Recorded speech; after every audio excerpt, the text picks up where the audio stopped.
Iyenukokomon.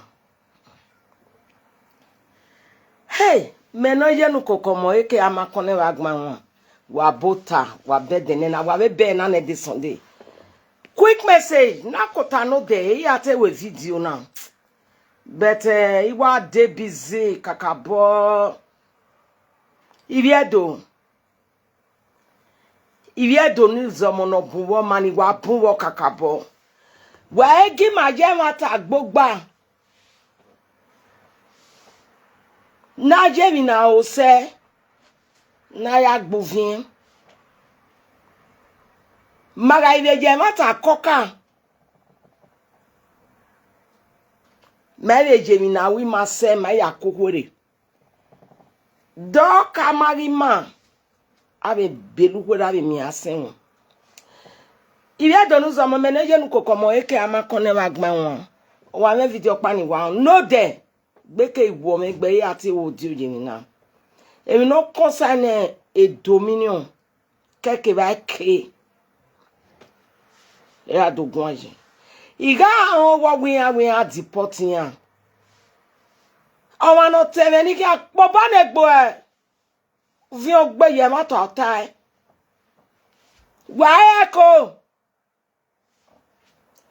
Kaya atemi na ma wa wege no pa we no mari yin na edo anne ni po e. No mari yin na edo apipo e. Aike the dominion. Obi ya detiketi ni aya ari owa. Iriere holiday ari. Gbagbagbon ya o wa mi obo. O wa ke January. Nati gberere. A year 2010 or year 2015 or year 2020. Let's say year 2020. O warranty be social media ranti. Ya mo Facebook gbo talk by. O warranty. A YouTube dig by. A TikTok can have it dinner. A dominion ake wo wie. Ya detikati ya dai. Neke ija mi ebo gbara won ye ni. Pass one year. O wi are nwina. Wa wi ata manu gwa ya nwina. E kanu wi are ina ji nwina. Amazon. Wa nwina wa Amazon. Wa wi ata be mana gete dominion. Ibi alerun ne be mana. Ya alerun ne dominion. Gona eti nwina. Ona je be nwina. Kosi ya adugi oni ya iva mare. E jama wa gwa ya ri ebe no da fun yin. Ona je be nwina. E domino na ye be nwina. O da fun ya ri omo ari school, ori omo ade. E domino na ye be nwina be. Amazon for good 1 year or 1 year plus. Ya na ri ebe no da fun yin.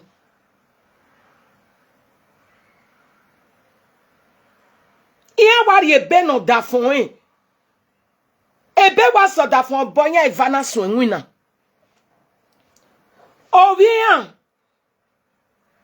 O ma gba wa mu pe vavo ke arebe. Iya na so nwina ya na ko boji nwina. Iya iva wa mi nwina. Egi mi ya. Ono ke nwina Amazon oga. Amazon wa wait hours 45 minutes kaka o me no aja ewe. Wait hours. Adu pa ya veri e no ma. Ebe carry 20 minutes no na we do 25 minutes.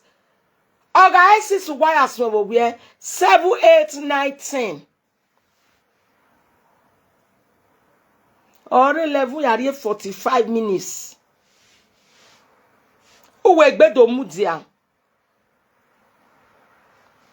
Ke azo bobo gen u pa kan aje pause. Iya wada fo na iwaso nwina. Iya na iga nwina. O ma esu ke vana. Iya ga chejo work a big house. Because iya ya gi no.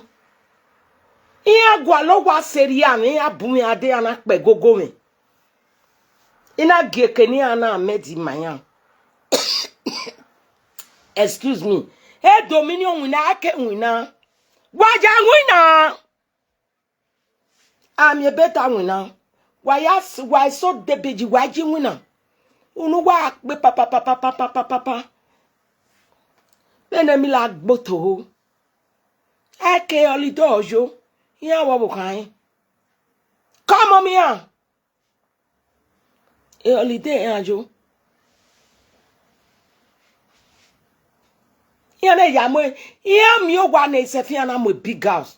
Iya na pabe ogwa ni aka because oni na ikere ni agbe. Iya agwa nwina. Iya wo da fun enwina.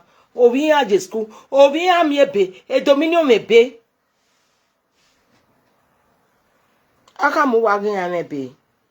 Dano boy. Akpo. Baba bene ne dede na gugwa e. A ne dede na wa gugwa seke. Denu nwe dede na waje. Wana ni toge. Wa toge wa muge gbegegbu wa ri unu waji. Wa eko. E dominion wo da fun ya je holiday. Eri gwenu wa awe ni meni Iyenukokomon atin awa. Wa ga mebe. I build the relationship for my build the. Uga mare ene nu pa ni set zetin se. U seti go e. E to agbe gwagbina. Wa ya go e no ga go e. Emi nu e go dabori oni. U we no kin owo e. Be no pe na aro panu kayo bomu igo. Odo si eso. Egi na jo bomu igo. Egbe idokan. Aka yemi oboya la mi dan. Awano they go Amazon and win. I'm making on win. I bet ni go kan go Amazon vent kabo. O go ezom yo toy. Awano kisi na re no we are desin. Inwine Jemi ri logo. Be any working Jemi. Wa win DHL. Egba we container on lie. Wa win be egi. E container no. E lock na re kenana la container. Wa wina be Mercedes eri ologo. Wa wina be Saturn uga ma me ba kita. O big pe ani bugi bilogo. Ni aya ma me ba kita yu pago. Ni aya ma me je carton page ba kita. O bi ya ki agada. E Jemi we arege. Wa ka pa be tali wa vie na jige kita te. Uga se Jemi o kan. Omega wa won mo ari benefit nu.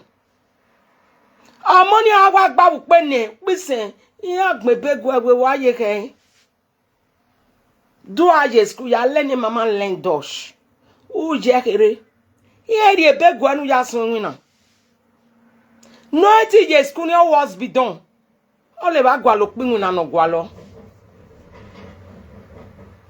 e kanu na je school ni wa na choose mi no awu e ba ni eso iku o Ogwala de ohun yen awe me afi moto no kwa akave. E ba ni okwo na ladian. Ohun yen oni efie caterpillar. E ba ni okwo na ladian. Ohun yen oni enu na bisingu ne dede. Yen ri e drive esco awe ya.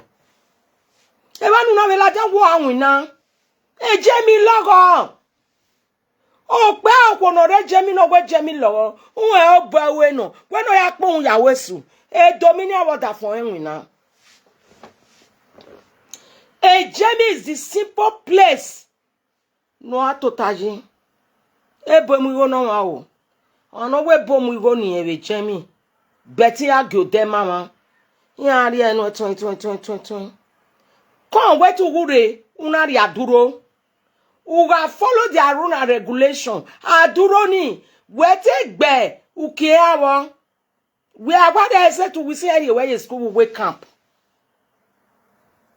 Eba ni onata mi owo nu agpolo legal camp. Uki agbaye ri won si 80 euro no. Yes. Adori e bage ba na ri nu.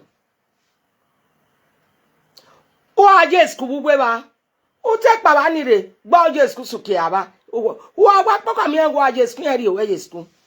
Eri na mi ma ni ri aduro webo na. O ga e lawyer, o ga e doctor, o ga e nurse. O ga e professor. Oga nwu na bisingu ne dede. Oga nwu na be kase. De kenana mention nimi.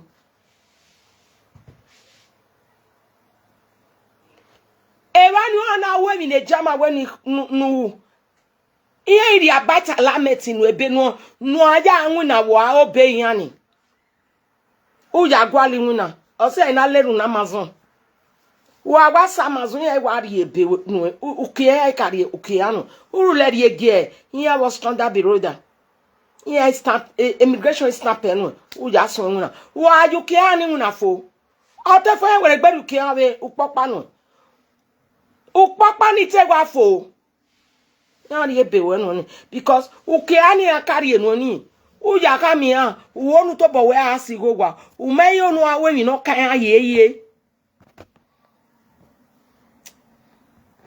Olloge phone ai uonu to bo we asigo gwa anything no kan my gia kan we uonu akako gba no asigo gwa iye woke uki ani te fo we gberu ki anu utobo we gele asigo gwa we ko agwalo wa no mapolo gbe ne 400 euro yi uki ani te ma fe wari won je enu we te je won je ni una le 7 months ya grant we stay ni de 3 years or 4 years no yan ri nu that any Deporte I can win win na ri ogwa ya we holiday wa ma me wo ru aru e ba o inuna ri ma ha emi okwo pe aboku okugbe mami ni e va iji wina nanya ihe mi oboya sa gegbe ya ma egbe ti ya mi oboya sa go ma be obi ya gwa ro gwa jesku ihe aji wina e holiday ai vaje na ege holiday ni mo yare holiday e yi aje na ya na be mu e holiday ajo ama Deporte ya I came ebe e dominion ebe obi ya ebe holiday ajo short quick message. Wa tell me na wo say. Wa tell me na wo say. Holiday bi rejo. O say na tamu wa ni buwe media na. Wa ja wina aga gbogbo gwajo aga gbogo gwajo. Eni ka no gi wa ya fe no gi ma ya fe ga nebe. Nebe wo no mebe. Ne wo mo wo no mo. Ni ma ya ga ni ma jo ba wo wa. Beni aje Nigeria nya eba ya egin ewebu ogo ni agi gbe 10 years yan akejo wa o iye igbe 20 years yan akejo wa o iye igbe 30 years yan akejo wa o iye igbe 15 years yan akejo wa o eba ya egin ewebu because emi ni abe ujogwa awi ya ibe so e family ni abe se aye awi ya ibe so erere da doga tori oto wala wo we bi edonu zomo kate ewo na ana zeke dolo waga ego wa nebe waga ni abata lamet wa ya nwina ejama kun ewo me na ma me sardini you we mi oye na ma mi iya kun ewo oye na ma me bati e tomato si yokwa eniyan ya kun ewo waga obe yen ya mu gwajogwa wa mana we no we gbe ya mu gwajogwa wala ogbogbò I came ebe ni ama Deporte e dominion ebe ope dominion ebe kakabo oye ebe iya wa wina wala o wan no give you information o magbani wa we ni eko iku ebogie o gbe trader ti do ti ebonu wa o iku oregie na ma owe vani ayaje Nigeria eyan ave jare gbe na me ya we akun yan mo we yan eri owe aje ni maya fe magaje Nigeria e mo ni ma se ayowa ogwa amani ade amani ne bewo o ga nebe no we nebe ne no ma ono wina eni ka no yobo kan ori ono ya wina